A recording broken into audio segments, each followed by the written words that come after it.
என்னாருடைய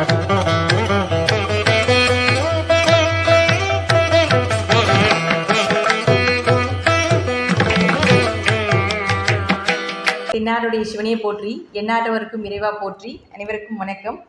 நாம் இன்னைக்கு கடக ராசிக்கு உண்டான ஆகஸ்ட் மாத பலன்களை பற்றி பார்க்க போகிறோம். அதற்கு முன்னாடி நம்மளுடைய சேனலை சப்ஸ்கிரைப் பண்ணிக்கோங்க.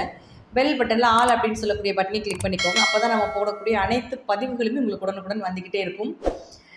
ஆகஸ்ட் மாதம் பொறுத்த வரைக்கும் பார்த்தீங்கன்னா, இந்த கடக ராசி அப்படிங்கிறது பார்த்துட்டிங்கன்னா ஒரு அருமையான ராசி. தன்னுடைய குடும்பத்துக்காகவும் மற்றவர்களுடைய எண்ணத்திற்காக வாழக்கூடிய ஒரு ராசி அப்படின்னு பார்த்துட்டிங்கன்னா, மற்றவருடைய தேவைகளை பூர்த்தி செய்கிறதுக்கு உண்டான ஒரு ராசி அப்படின்னா அது கடகத்தை நம்ம சொல்லலாம்.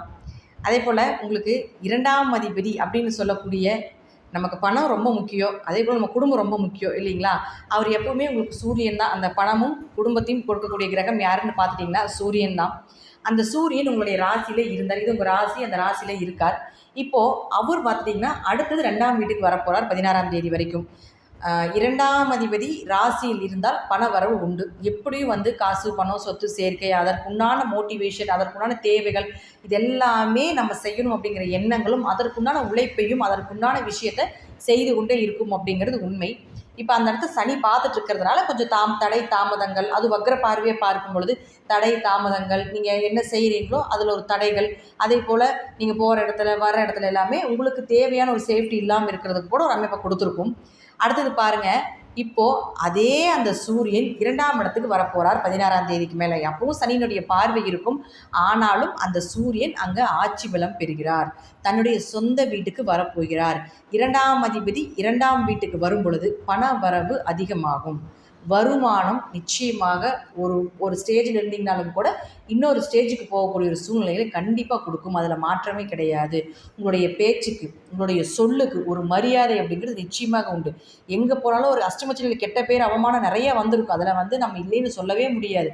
ஆனால் யாரெல்லாம் இப்போ உங்களுக்கு கெட்ட பேரை கொடுத்துருக்குறாங்களோ அவர்கள் எல்லாமே உங்கள் பேச்சை கேட்டு நடக்கக்கூடிய ஒரு சூழ்நிலைகளை இந்த தனஸ்தானாதிபதியும் குடும்பஸ்தானாதிபதியும் வாக்குஸ்தானத்துக்கு அதிபதியான சூரியன் தன்னுடைய வீட்டில் ஆட்சி பலம் பெறக்கூடிய இந்த 16ஆம் தேதிக்கு மேலே இது எல்லாமே உங்களுக்கு சாதகமாக நடக்கும்.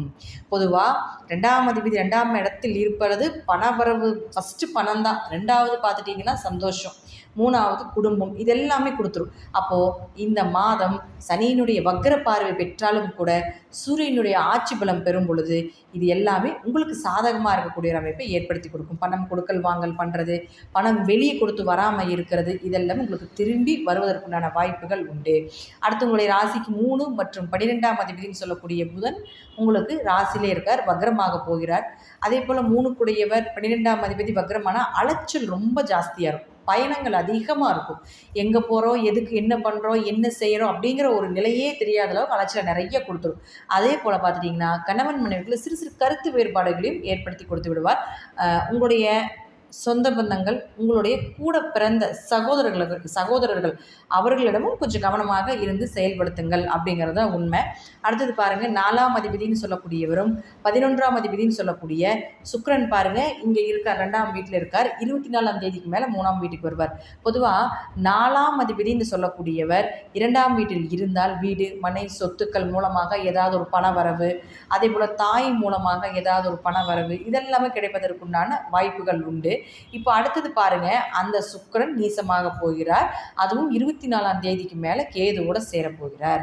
அப்போ கடகராசிக்கு பார்த்துட்டிங்கன்னா கொஞ்சம் அம்மாக்கோ அல்லது உங்களுடைய ஆரோக்கியத்திலேயோ ஏதாவது ஒரு குறைபாடுகளோ ஒரு மருத்துவ செலவுகளோ 24ஆம் தேதிக்கு மேலே வருவதற்குண்டான வாய்ப்பு உண்டு. அதில் கொஞ்சம் கவனமாக இருங்க. ஆனால் கேது அங்கே இருக்கிறதுனாலையும், இந்த சுக்கிரன் கேது சேர்க்கை இருக்கிறதுனாலையும், பொதுவாக சுக்கிரன் கேது ட்ராவல் ஆகக்கூடிய காலகட்டங்கள் பெண் சாபம்னு நம்ம எடுத்துக்கலாம். அப்போ ஆண்களாக இருந்தால் பெண்கள் கிட்ட கவனமாக இருக்கணும், பெண்களாக இருந்தால் ஆண்கள் கிட்ட கவனமாக இருக்கணும். தேவையில்லாத ஒரு பழிபாவங்களை ஏற்றுக்க வேண்டிய ஒரு சூழ்நிலைகள் கூட வரலாம். அதனால் கொஞ்சம் கவனமாக இருந்து செயல்படுத்துங்க அப்படிங்கிறது உண்மை. அப்போ அவரே உங்களுக்கு 11ஆம் அதிபதியும் ஆகிறதுனால அந்த டைமில், அதாவது 24ஆம் தேதிக்கு மேலே உங்களுடைய லாபங்கள் கொஞ்சம் குறைவதற்கு உண்டான வாய்ப்பு உண்டு. உங்களுடைய லாபம் சார்ந்த விஷயங்கள், உங்களுடைய கூட பிறந்தவங்க, இது எல்லாமே உங்களுக்கு சாதகமாக இருக்கணும், அவர்கள் மூலமாக உங்களுக்கு ஏதாவது ஒரு உதவிகள் வேணும் அப்படின்னு நீங்கள் நினச்சிங்கன்னா 24ஆம் தேதிக்கு முன்னாடியே ப்ராசஸ் பண்ணிக்கோங்க. அதற்கு மேலே எல்லாமே கிரகங்கள் மாறும் பொழுது அந்த நீங்கள் நினைக்கக்கூடிய விஷயங்கள் எல்லாமே நடப்பதற்குண்டான வாய்ப்பு கொஞ்சம் குறைவாக இருக்கும் அப்படிங்கிற மாற்றம் இல்லை. அடுத்தது பாருங்கள், உங்களுக்கு 5 மற்றும் 10ஆம் அதிபதினு சொல்லக்கூடிய செவ்வாய் 11ஆம் வீட்டில் இருக்கார். 5 கூடையவர் 11ல் இருந்தால் குழந்தைகள் மூலமாக லாபங்கள், அது குருவோடு சேர்ந்து இருக்கிறார், பாக்கியாதிபதியோடு சேர்ந்து இருக்கும் பொழுது 5, 9 தொடர்பு ஏற்படும் பொழுது நிச்சயமாக உங்களுக்கு ஏதாவது ஒரு பாக்கியங்கள், நல்ல குரு அமைவது, இதெல்லாமே இந்த மாதம் 26ஆம் தேதி வரைக்கும் நடக்கும் அப்படிங்கிறது மாற்றம் இல்லை. அதே போல் 5ஆம் அதிபதினு சொல்லக்கூடிய 11ஆம் வீட்டில் இருக்கும் பொழுது உங்களுக்கு எப்படியும் குழந்தைகளுடைய தேவைகளை பூர்த்தி பண்ணக்கூடிய ஒரு அமைப்பையும் ஏற்படுத்தி கொடுத்து விடுவார். அதிர்ஷ்டங்கள் பெருகக்கூடிய ஒரு மாதம் அப்படின்னு கூட நம்ம சொல்லலாம், செவ்வாய் இங்கே இருக்கிற வரைக்கும். அப்போது அவரே பாருங்கள், உங்களுக்கு 10ஆம் அதிபதியாகி 11ஆம் வீட்டில் இருக்கிறதுனாலையும் தொழிலில் நல்ல லாபங்கள் கிடைப்பதற்குண்டான வாய்ப்பையும் நிச்சயமாக ஏற்படுத்தி கொடுப்பார். தந்தை மூலமாக உதவிகள், பூர்வீக சொத்துக்கள் சார்ந்த ஏதாவது ஒரு லாபங்கள், பூர்வீகத்தை இப்போ விற்று அதாவது 26ஆம் தேதி வரைக்கும் பூர்வீக சொத்துக்கள் ஏதாவது இருக்குது, விற்கிற மாதிரி இருக்குது அப்படின்னா இப்போ அந்த விஷயத்தை நீங்கள் செஞ்சீங்கன்னா எதிர்பார்த்த லாபத்தை விட அதிகமான லாபங்கள் வர்றதுக்குண்டான வாய்ப்புகள் உண்டு அப்படிங்கிறத நம்ம தெரிஞ்சுக்கலாம். மற்றபடி பார்த்திங்கன்னா சனி, ராகு, கேது, குரு பயிற்சி எல்லாமே நம்ம முதல்ல நம்ம கொடுத்துருக்கோம், டிஸ்கிரிப்ஷன்லேயும் கொடுக்குறோம், நீங்கள் அதையும் பார்த்து நீங்கள் பயன்பெறலாம். இந்த மாதம் கடக ராசிக்கு பண வரவுக்குண்டான மாதம். மற்றபடி பார்த்துட்டிங்கன்னா கொஞ்சம் கவனத்தோட விழிப்புணர்வோடு இருங்க. யாரையும் பெரிய அளவுக்கு இந்த மாதம் நம்ப வேண்டாம் அப்படிங்கிறதையும் தெரிஞ்சுக்கலாம். நீங்கள் அப்படி உங்களுக்கு யாராவது மூலமாக தேவைகள் இருக்குது அப்படின்னா, தாய் தந்தையர் மூலமாக தேவைகள் இருக்குது அப்படின்னு நினச்சிங்கன்னா 24ஆம் தேதிக்கு முன்னாடியே நீங்கள் அந்த தேவைகளை பூர்த்தி செய்யக்கூடிய ஒரு அமைப்பை நீங்களாகவே ஏற்படுத்தி கொள்ளுங்கள் அப்படிங்கிறது முற்றிலும் உண்மை.